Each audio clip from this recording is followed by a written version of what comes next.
Magandang araw sa inyong lahat, aking minamahal na pamilya dito sa channel.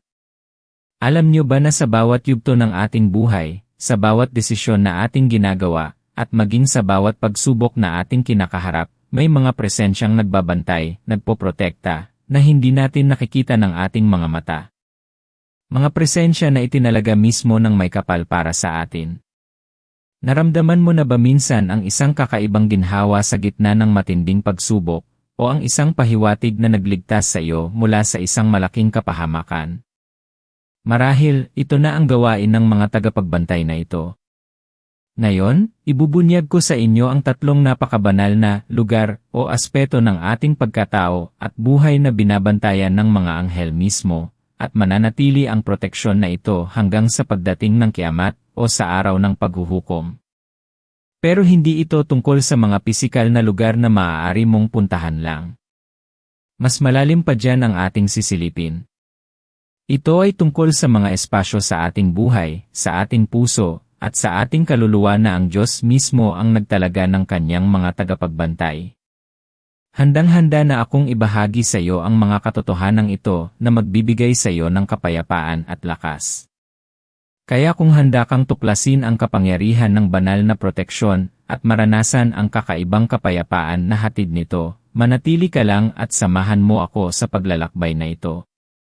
Dahil ang huling lugar na ito ay marahil ang pinakamahalaga sa lahat, at ito ang madalas nating makalimutan na pinakanangangailangan ng proteksyon. Kung ang mensaheng ito ay pumupukaw sa iyong interes at pakiramdam mo ay para sa iyo, samahan mo ako sa bawat sandali ng video na ito. Alam kong marami sa atin ang nakakaranas ng mga panahon na tila nag-isa tayo sa gitna ng unos. Ang pakiramdam na walang kasama, walang karamay, at puno ng pangamba sa bawat pagharap sa bukas.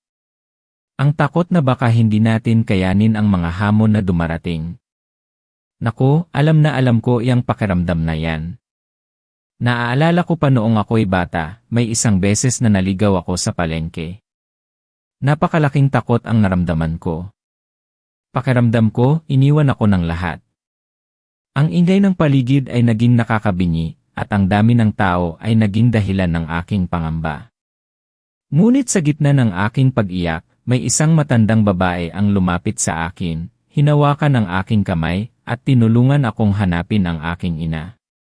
Pakiramdam ko noon, isang anghel ang ipinadala para sa akin. Hindi ba't ganoon din sa ating buhay? Sa kabila ng lahat ng pagsubok at pagdududa, mayroong isang katotohanan na dapat nating hawakan, hindi tayo pinapabayaan. May mga tagapagbantay. Mayroong higit pa sa nakikita. At ngayon, sisimulan natin ang pagtuklas sa mga aspetong ito. Ang ating buhay ay isang komplikadong tapestry, puno ng mga kagalakan at kalungkutan, mga tagumpay at kabiguan. Sa bawat sinulid na humuhubog sa tapestry na ito, mayroong banal na kamay na gumagabay. Ang pangamba ay isang natural na reaksyon sa hindi natin kontrolado, ngunit ang pananampalataya ang siyang nagbibigay sa atin ng kapayapaan sa gitna ng kawalan ng katiyakan. Marahil ang isa sa pinakamalalim na takot ng tao ay ang mawalan ng koneksyon sa isang mas mataas na kapangyarihan o ang maramdaman na ang kanyang espiritu ay mahina at madaling masira. Pero ang totoo, mayroong isang bagay sa loob natin na hindi kayang sirain ng anumang puwersa sa mundo dahil ito mismo ang binabantayan. Kaya, para sa ating unang lokasyon na binabantayan ng mga anghel hanggang sa araw ng paghuhukom, ito ay walang iba kundi puso ng ating pananampalataya. Tama ang iyong narinig. Ang ating pananampalataya. Hindi lang ito basta paniniwala, kundi ito ay isang banal na espasyo sa loob natin, isang direktang koneksyon sa Diyos. Ito ang pundasyon ng ating pagkatao, ang bukal ng ating pag-asa, at ang liwanag na gumagabay sa atin sa dilim. Ang puso ng pananampalataya ay tulad ng isang hardin na inaalagaan ng Diyos mismo. At sa hardin na iyan, ang mga anghel ang kanyang mga tagapagbantay. Nais ng kalaban na sirain ang hardin ito, na punuin ng damo ng pagdududa, ng kawalan ng pag-asa, ng galit. Ngunit ang Diyos ay nagtalaga ng kanyang mga anghel upang protektahan ang bawat halaman, bawat bulaklak ng iyong pananampalataya. Naaalala ko ang kwento ni Aling Nena. Siya ay isang debotong may edad na babae na dumanas ng matinding kalungkutan nang sunod-sunod na pumanaw ang kanyang asawa at dalawa niyang anak. Marami ang nagtanong, bakit pa siya nagtitiwala sa Diyos matapos ang lahat ng iyon? Pero si Aling Nena, kahit na umiiyak at may malalim na sakit, ay patuloy na nagdarasal. Sa bawat luha niya, tila lalo pang lumalim ang kanyang pananampalataya. Sinabi niya sa akin, "Anak, ang Diyos ay hindi ako iniwan." Sa bawat sakit, nararamdaman ko ang kanyang presensya. Sa gitna ng dilim, mayroong kakaibang init na bumabalot sa akin. Alam kong hindi ako nag-iisa. Hindi ba't ito ang kapangyarihan ng isang pusong may pananampalataya? Ang mga anghel ay binabantayan ang kanyang puso upang manatiling bukas sa pag-asa at pagmamahal ng Diyos, sa kabila ng lahat ng trahedya. Ito ang lugar kung saan natin hinahanap ang kapayapaan sa gitna ng bagyo. Hindi mahalaga kung gaano kakahina ang pakiramdam mo ngayon, o kung gaano karami ang pagdududa sa iyong isip. Ang mahalaga ay ang kanyang kapangyarihan na nasa loob mo, at ang mga anghel na nagbabantay sa maliit na apoy ng pag-asa sa iyong puso. Ang pananampalataya ay hindi lang isang paniniwala, kundi isang pinoprotektahang bukal ng pag-asa. Ngayon, dumako tayo sa ating ikalawang lokasyon na may banal na proteksyon. Ito ay walang iba kundi binilandas ng ating tunay ang layunin.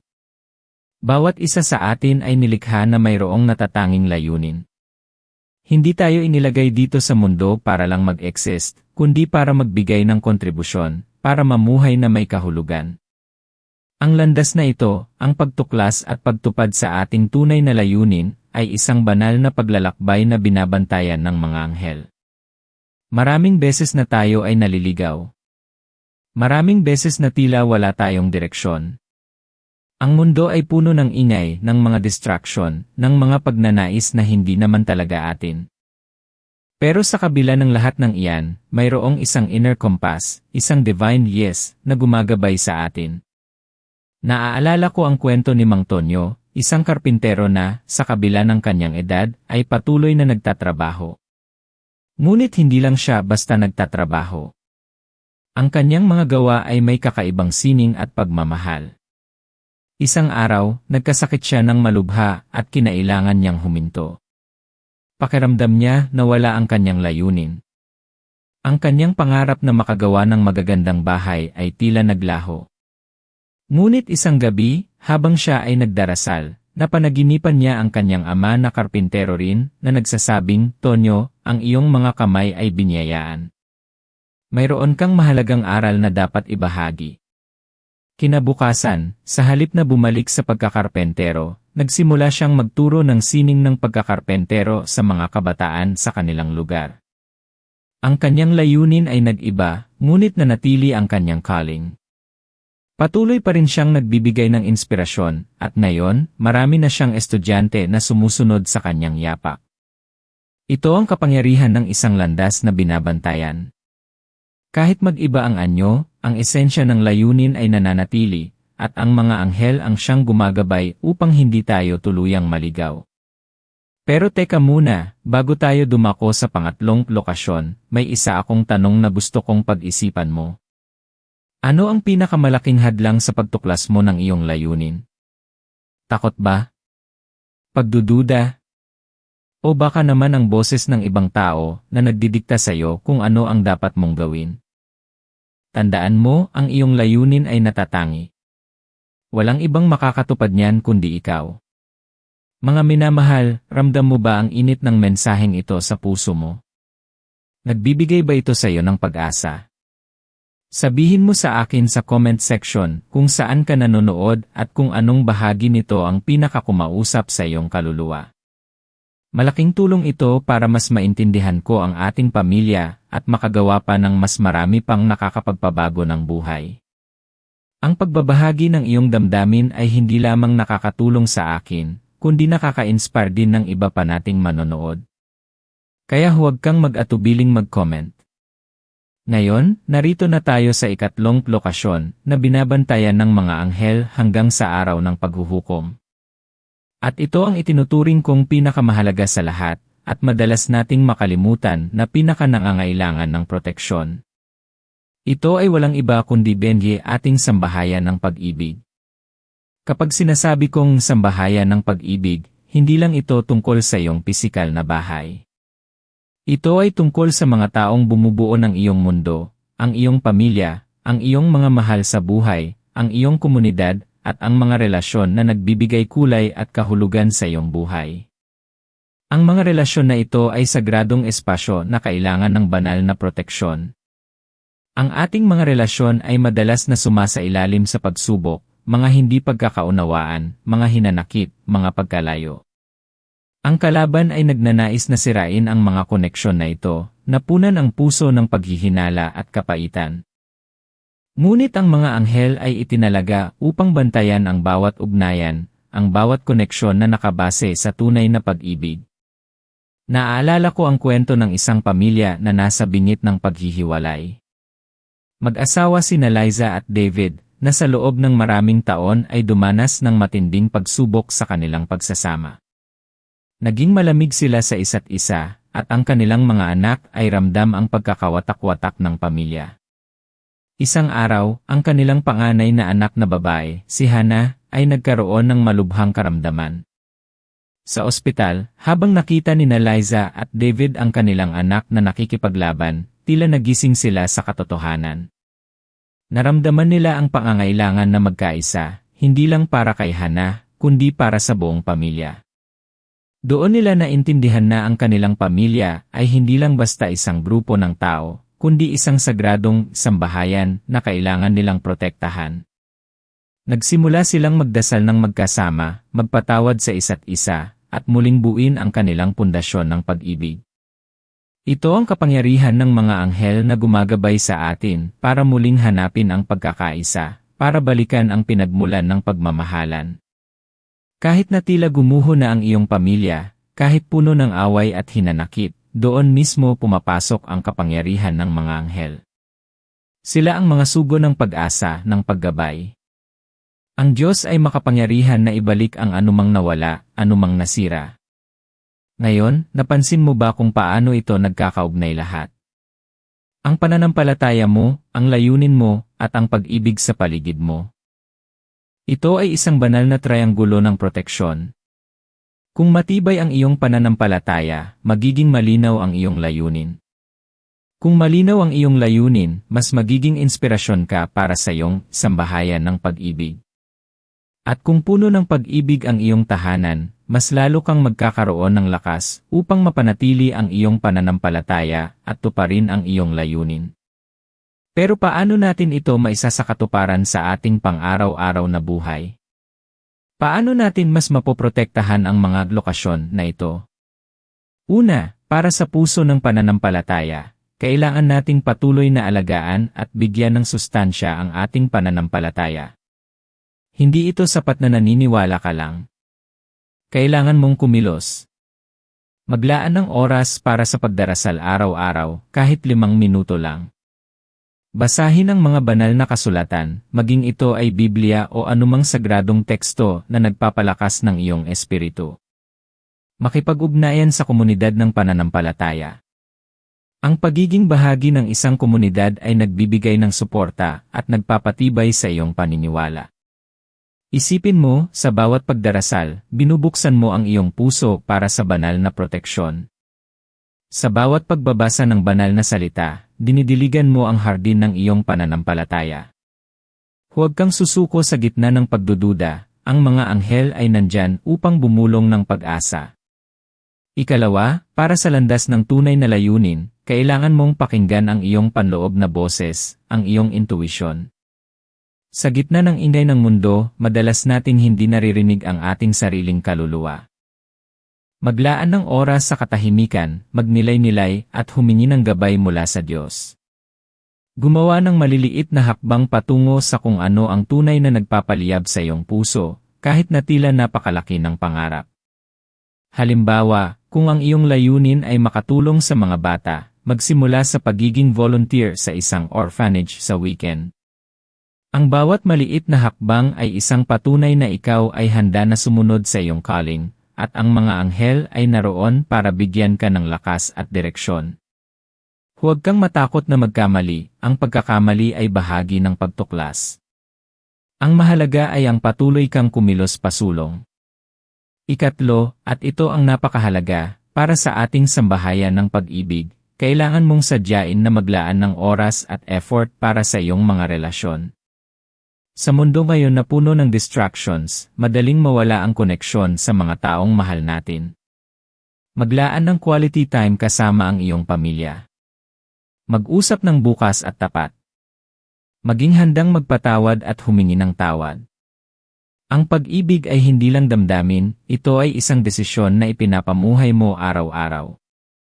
Kung mayroon kang kaaway o mayroong hinanakit sa iyong puso, simulan mong magpatawad.